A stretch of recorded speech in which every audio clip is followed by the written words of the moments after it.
very interesting to always begin inside and work outside. And so yes, when I've learned to forgive and I've allowed the power of love to heal the soul in meditation, then the next step would be to ask myself, am I caring for myself? And by that I mean not something which is selfish, but something which is responsible, in the sense that most of us give time to others and time to work, but we very rarely give time to ourselves. And I think that what I have to do is change my priorities and learn to care for myself first.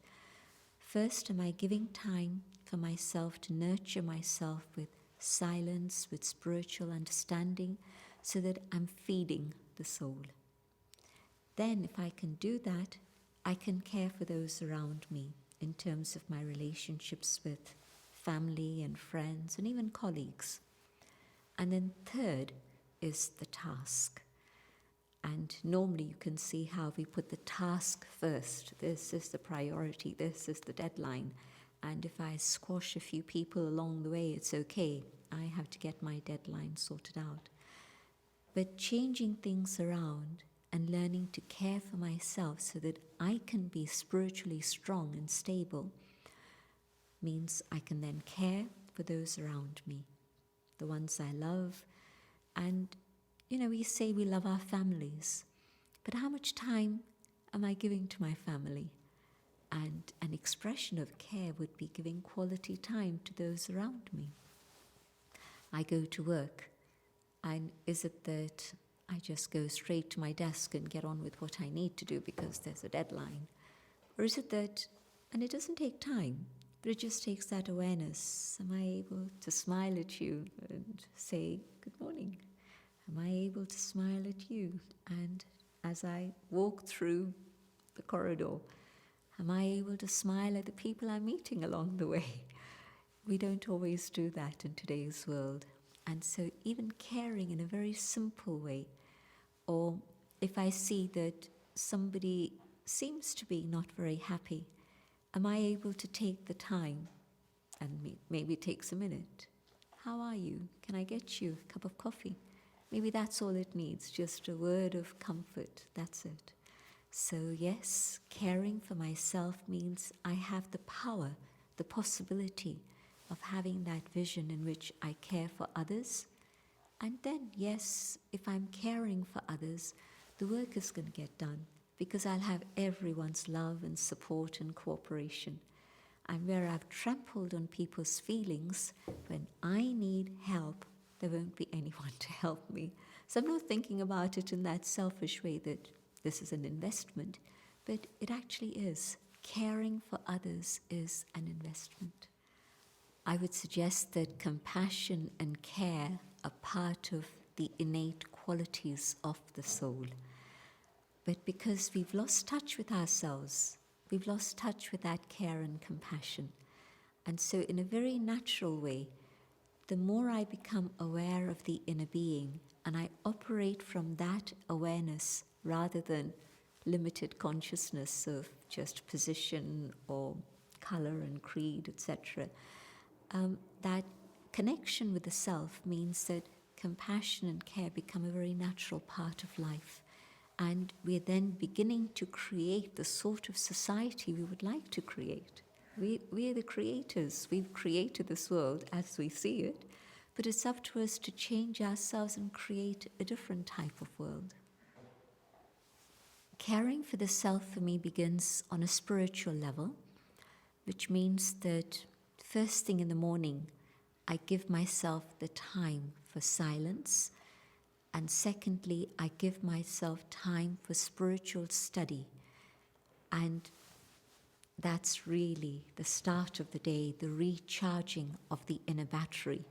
Then through the day, I have the capacity to be able to share and care and give to others. I don't think there can be an overindulgence in this if I'm making sure that I start the day right.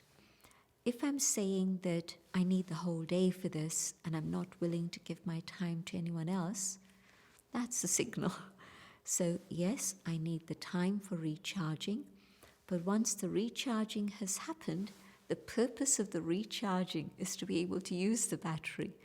It's not to carry on once the battery is full. I've charged, but now let me start using that.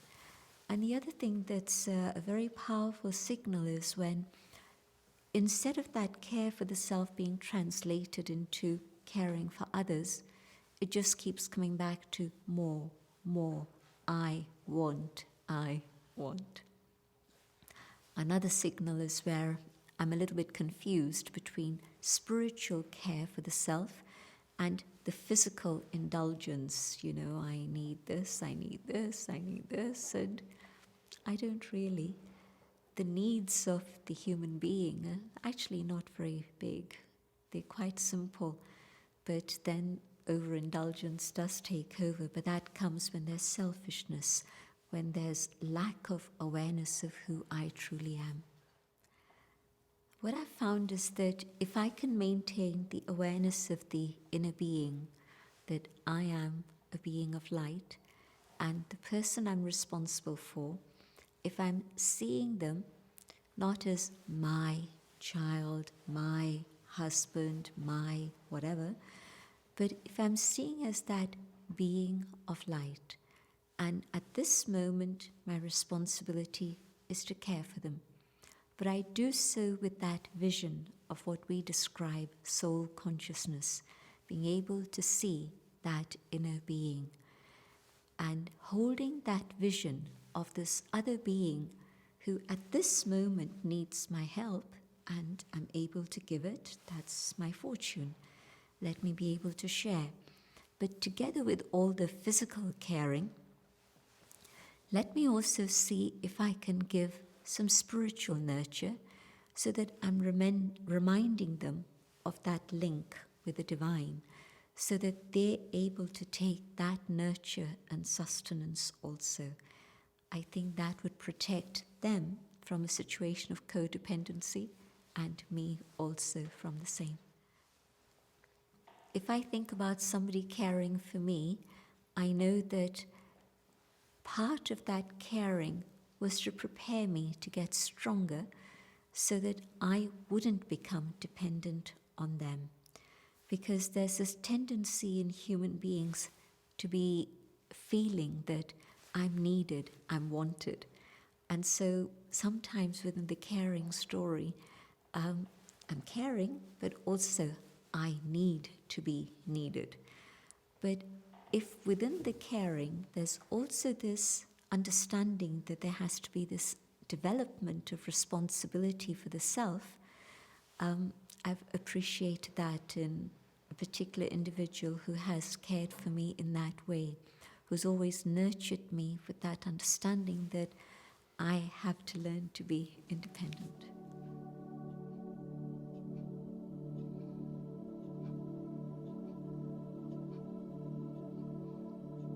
This is my natural state of being.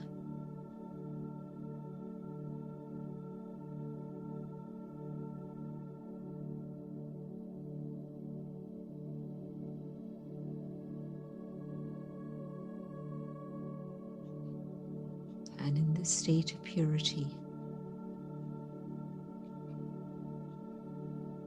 I'm filled with the light of pure joy.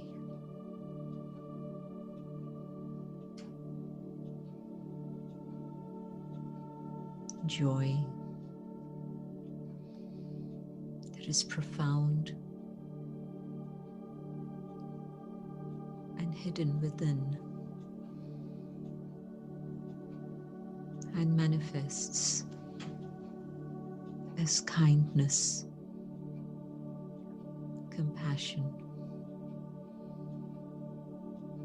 so that others may benefit and their sorrow be removed.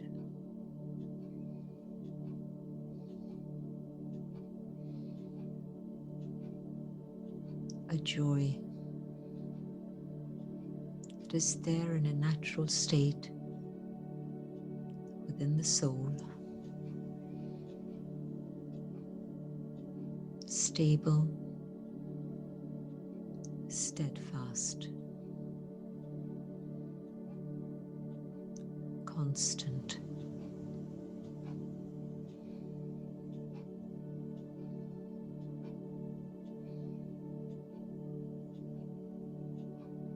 God's light has lifted me to this state where I too am a being of light.